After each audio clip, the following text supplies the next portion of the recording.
Shinaping na naman nga ako ni Sugar Daddy. Aba, first day sa Pinas, shopping ka agad. Inang parang dalawa yata rin akin nabili. Aanhin ko naman yung isa.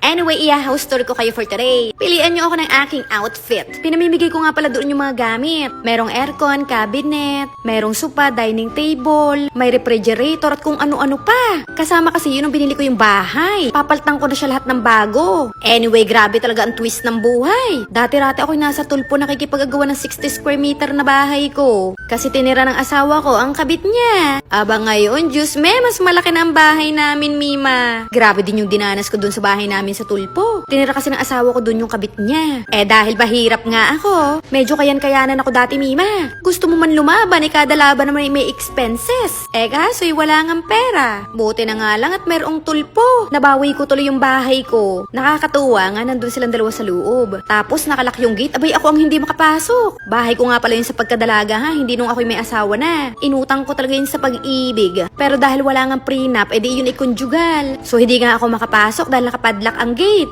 Diyos me, bumili rin ako ng padlock sa palengke. Dinoble-lock ko sila o di sila naman ang hindi makalabas ngayon. Anyway, look nyo, ang ganda ng mistyong tinted sunscreen.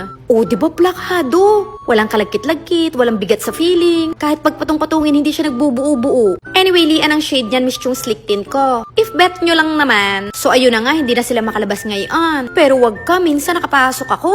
Ginayat ko kasi yung padlock ng gate. Sinunog ko talaga lahat ng gamit ng jubet. Ayun, sila yung stress na stress. Anyway, pilian nyo nga ako kung ng aking outfit. Ari pa iiksian ko, ayoko ng garni kahaba. Gusto ko pang puta chinga ng atake, Mima. Eto na nga yung una kong sinuot. Total, dalawa naman siya, pambukas ko yung isa. So comment part 2 for house tour.